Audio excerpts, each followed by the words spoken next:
Good morning. I am Tracy Spence with your newscast. This newscast is brought to you courtesy of BioLife Energy Systems. Come join the living. Call them at 800-875-5433. USA Credit Repair, the key to beautiful credit. You may call them at 800-786-1330. Cruising with the Case Handler, a show on personal injury and immigration, weekdays 9:30 a.m., on Saturdays 7 p.m. and 12 noon on Sundays. Now for the news in details. Minister of Tourism Edmund Bartlett believes that Jamaicans have not fully benefited from tourism, with many sectors of society having failed to capitalize on the industry. Speaking at the online launch of the Jamaica Tourist Board's weddings and honeymoon microsite myheartbeachja.com on Thursday, Bartlett said with the COVID-19 pandemic forcing a tourism reset, new methods must be found for the inclusion of all. According to Bartlett, the time is now right to make tourism an economic asset for all Jamaicans. The island's tourism industry was severely affected last year because of COVID-19, starting in March, when the first case was discovered on the island and the government closed the island port as a measure to stem the spread. The industry was partially reopened in June and is yet to recover. The Fair Trading Commission (FTC) is warning that Jamaica's mobile telecommunications market is susceptible to coordinated conduct by the dominant mobile players. The FTC made this revelation following its assessment of the country's mobile telecommunications market, which it deemed to be competitive. Jamaica's competition regulator undertook a study on the local mobile telecoms market, which was completed in September 2020. The study was initiated pursuant to a request made by the Spectrum Management Authority (SMA), which is the national regulator for the radio frequency under Jamaica's Telecommunications Act of 2000. The SMA is also charged with the responsibility of issuing licenses for radio frequencies used for mobile telecom operations.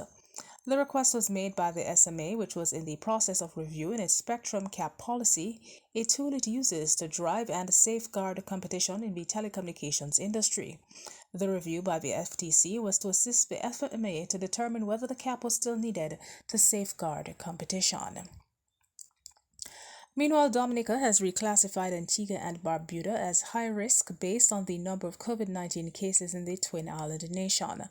The reclassification took effect on Tuesday and will result in people traveling from Antigua and Barbuda having to submit an online health screening form and a negative test for a PCR test for which swabs were taken within 24 to 72 hours of arrival in Dominica. Travelers will also be mandated to stay in either a government-operated quarantine facility or in a safe to nature certified property for the initial mandatory quarantine period until they are discharged by health professionals. The authority said the country's risk classification is based on the World Health Organization, Pan American Health Organization, WHO, PAHO, Caribbean Public Health Agency, CAPRA, and the United States Centers for Disease Control and Prevention, CDC models. Dominica recently introduced new procedures for arriving passengers to improve monitoring and enforce compliance of health and safety protocols. All arriving passengers and crew who are to undergo a period of quarantine are assigned color-coded wristbands fitted by medical professionals at all ports of entry. In sports, President of the Jamaica Athletics Administrative Association, J3A, Garth Gale, has expressed great concern that the increase in new COVID-19 cases in the island over the past week could see the government reversing their recent decision to restart sports. Track and field competitions were expected to restart this weekend with a number of meets across the island after the government relaxed restrictions last week, but a sudden spike in new infections over the past week might result in a U-turn. In the 7 days up to yesterday, Jamaica recorded 1,935 new cases, according to the Ministry of Health and Wellness, and that has caused concern that the government could react by tightening restrictions again.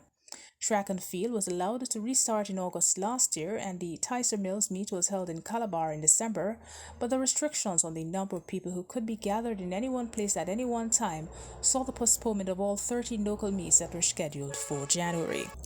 And that is it for the news. This newscast came to you courtesy of BioLife Energy Systems. Come join the living. Call them at 800-875-5433. USA Credit Repair, the key to beautiful credit. You may call them at 800-786-1330. Cruising with a Case Handler, a show on personal injury and immigration, weekdays 9:30 a.m., on Saturdays 7 p.m. and 12 noon on Sundays. On behalf of the news and production team, I am Tracy Spence. Do have a good morning.